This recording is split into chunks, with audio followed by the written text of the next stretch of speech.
saluons dans le précieux et puissant nom de notre Seigneur et Sauveur Jésus-Christ. Nous sommes très heureux de vous rencontrer ce matin encore. Nous avons passé de très bons moments à travers les émissions passées et aujourd'hui, le Seigneur a encore de merveilleuses révélations pour nous et nos proches. Nous espérons que vous invitez vos amis, vous leur permettez de connaître le canal de diffusion afin de participer avec vous à ces grandes bénédictions qui sont ici l'objet de nos différentes rencontres.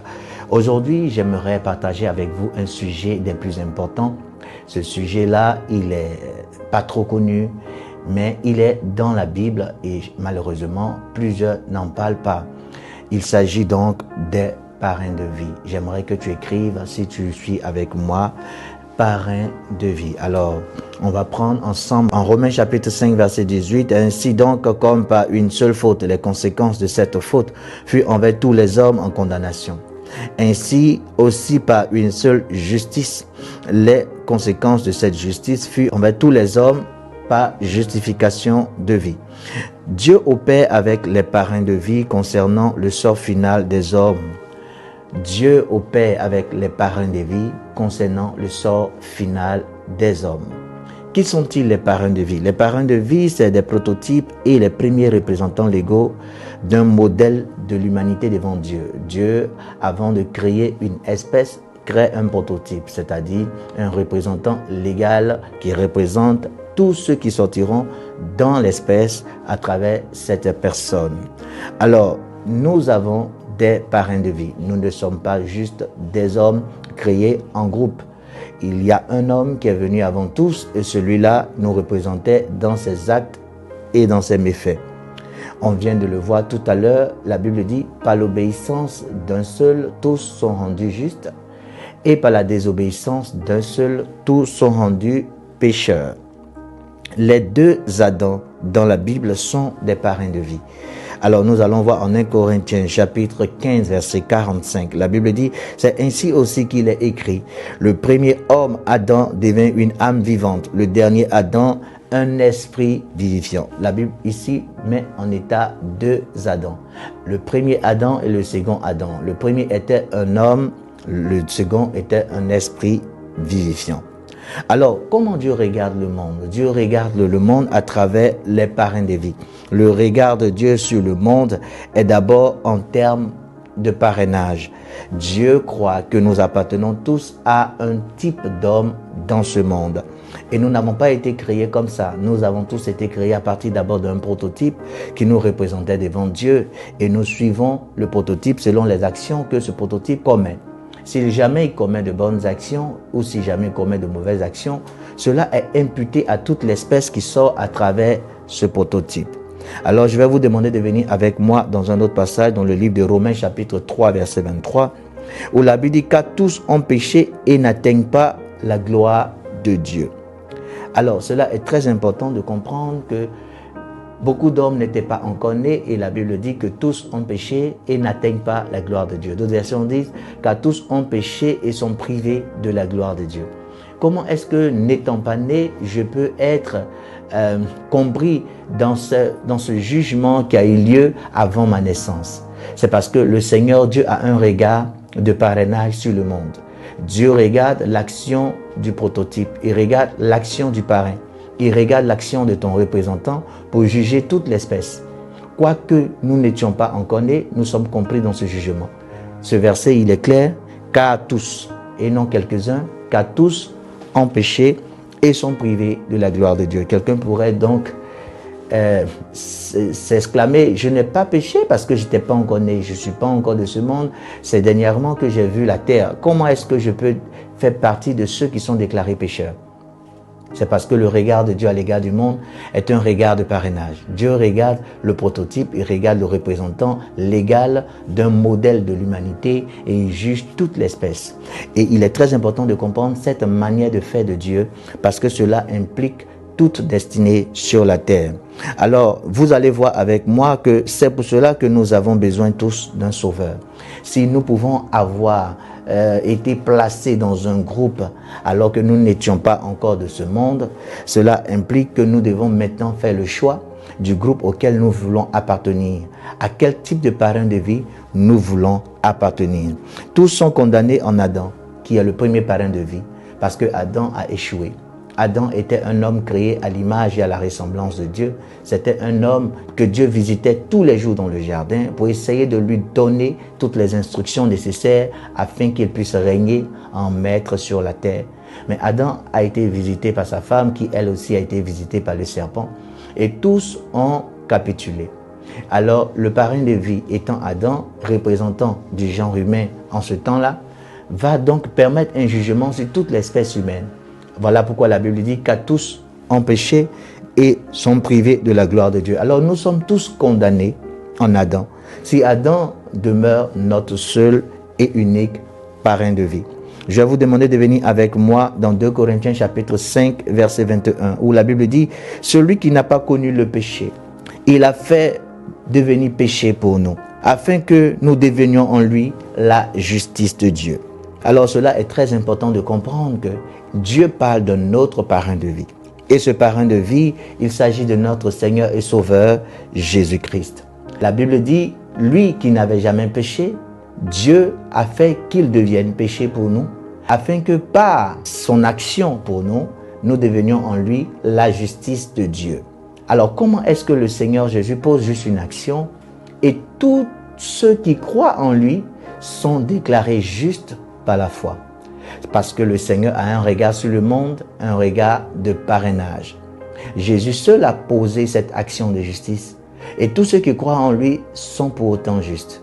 Adam seul a posé cette action de désobéissance et tous ceux qui sont nés de femmes sont déclarés condamnés. Comme pour vous dire que Dieu a un jugement particulier sur le monde, a une manière de voir le monde et cette manière de voir est un regard de parrainage. Et j'aimerais finir avec quelques mots qui vont suivre. Mais j'espère que vous nous suivez et que vous comprenez ce que nous sommes en train de dire. Nous sommes en train de dire que les choses spirituelles ne sont pas physiques et le jugement des choses spirituelles de normes particulières. Le Seigneur Jésus, Adam sont des parrains de vie et je vais rendre cela plus clair maintenant. Vous allez venir avec moi dans le livre de Jean chapitre 3 verset 7 où la Bible dit « Ne t'étonne pas de ce que je t'ai dit. Il faut que vous naissiez de nouveau. » Il faut que vous naissiez de nouveau. Alors, vous allez voir avec moi que nous avons parlé de deux types de parrains de vie. Le premier parrain de vie, il s'agissait de Adam, l'homme de la terre, l'homme charnel. Et comment on devient l'adepte de Adam, qui est le premier parrain de vie. Comment aussi on devient l'adepte du Seigneur Jésus, qui est le deuxième parrain de vie. Le moyen de connexion à chaque parrain de vie s'appelle la naissance. Alors vous allez voir que quand vous naissez dans ce monde, vous êtes automatiquement rattaché au parrain de vie de votre espèce. Notamment, nous sommes tous nés de manière biologique et de manière physique. Nous sommes donc rattachés en Adam. La Bible dit nous sommes nés en Adam. Ça veut dire que l'action que Adam a pu causer avant même notre naissance nous est imputée. Adam étant notre parrain de vie parce que nous sommes nés naturellement et physiquement, nous sommes donc sujets à la condamnation qui est tombée sur Adam et sa postérité. Alors dans ce monde, si vous êtes dans ce monde, si vous êtes né d'une femme, vous êtes un enfant d'Adam. Adam est votre parrain de vie parce que la naissance vous rattache à votre parrain de vie. Alors vous allez voir que dans le passage que nous venons de prendre en Jean chapitre 3 verset 7, la Bible a parlé d'une seconde naissance. Le Seigneur a dit, c'est pour cela que je vous dis, il faut que vous naissiez de nouveau.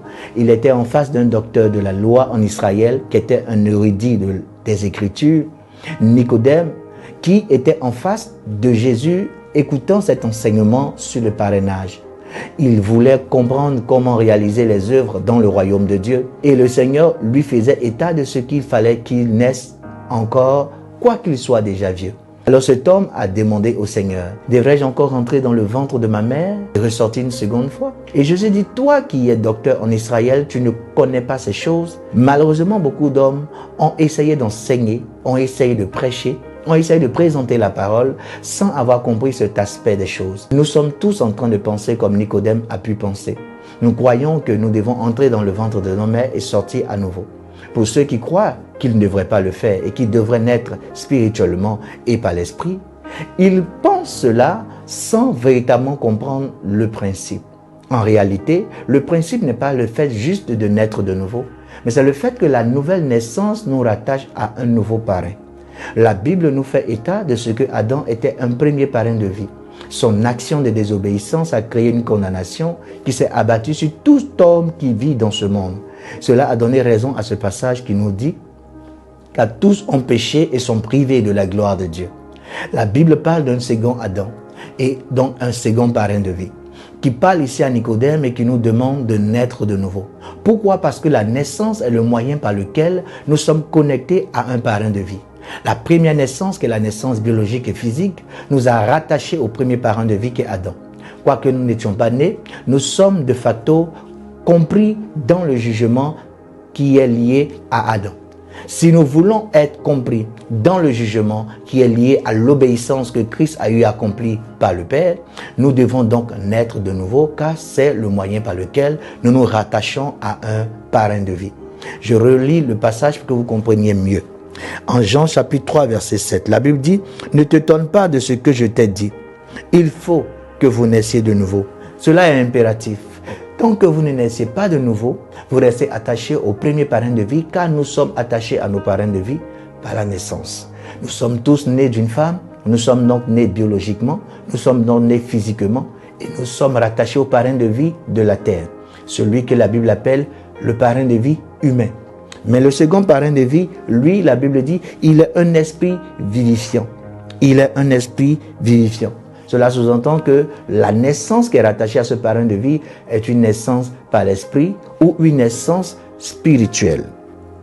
Alors, la Bible dit en Éphésiens 2, versets 8 à 9, la Bible dit « Car vous êtes sauvés par la grâce, par la foi, et cela ne vient pas de vous, c'est le don de Dieu.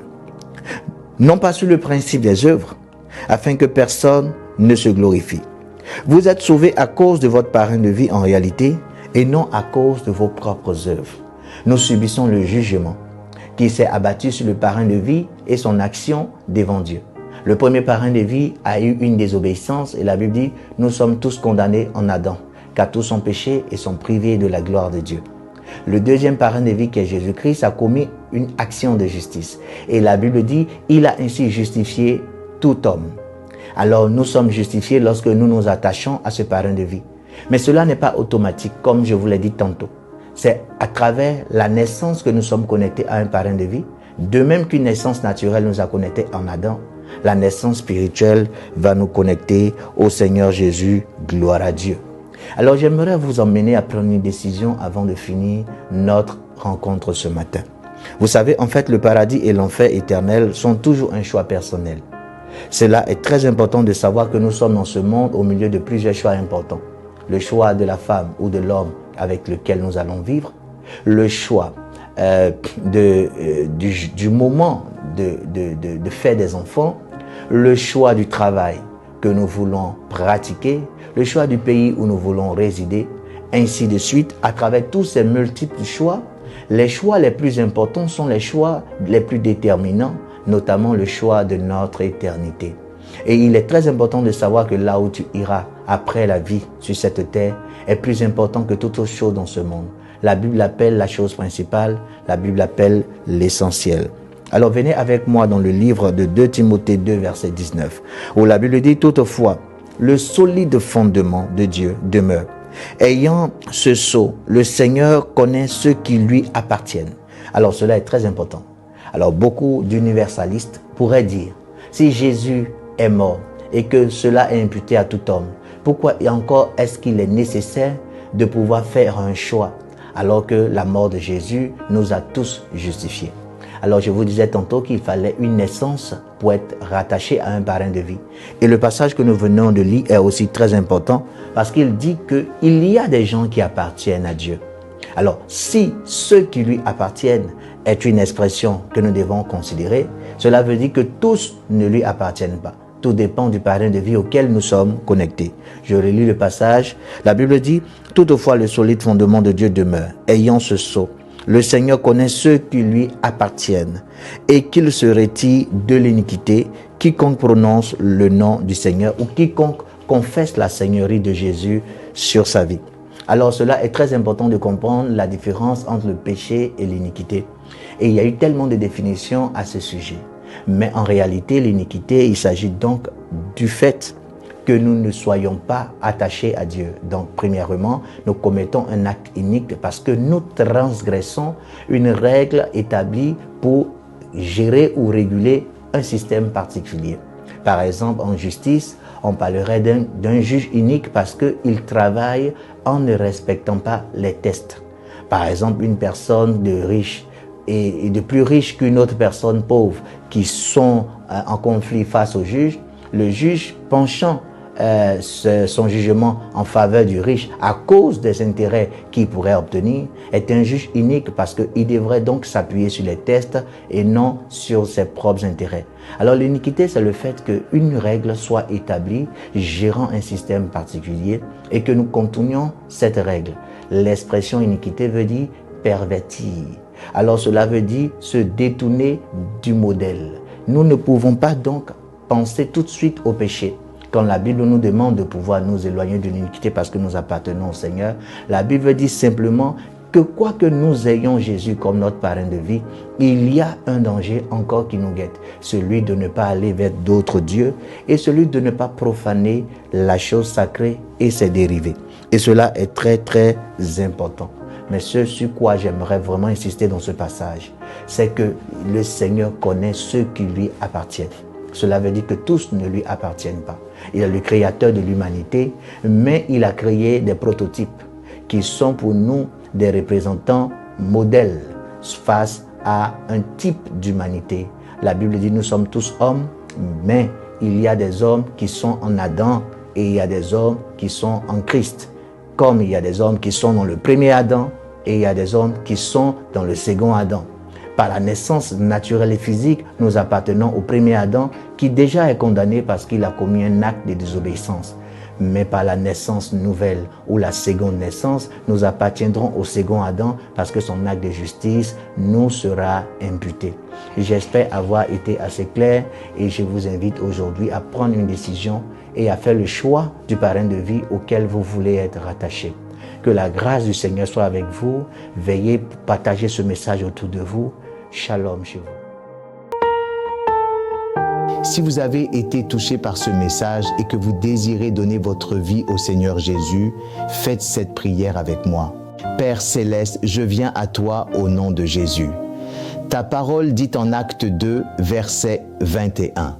Quiconque invoquera le nom du Seigneur sera sauvé. J'invoque ton nom, Jésus, mon Seigneur. Car je suis un pécheur dans mon être tout entier. Je confesse que Jésus-Christ est le Fils de Dieu, mort pour mes péchés et ressuscité pour me justifier. Je crois qu'il est le Seigneur et je le crois dans mon cœur. Je suis maintenant né de nouveau. Je suis un chrétien, un enfant du Dieu Tout-Puissant. Je suis entièrement pardonné et je suis sauvé. Selon Luc 11, verset 13, il est écrit « Si donc méchants comme vous l'êtes, vous savez donner de bonnes choses à vos enfants, à combien plus forte raison le Père Céleste donnera-t-il le Saint-Esprit à ceux qui le lui demandent. Père, je te demande aussi de me remplir du Saint-Esprit au nom de Jésus. Saint-Esprit, révèle-toi en moi alors que je loue Dieu. Je m'attends de tout mon cœur à parler en d'autres langues selon que tu me donnes de m'exprimer. Au nom de Jésus. Amen.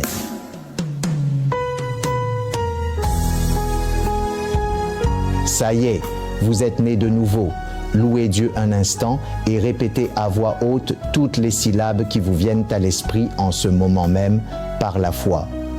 Vous pouvez nous joindre aux numéros qui s'afficheront à l'écran pour nous raconter votre expérience de la nouvelle naissance et afin que nous puissions vous encadrer. À très bientôt. Que Dieu vous bénisse.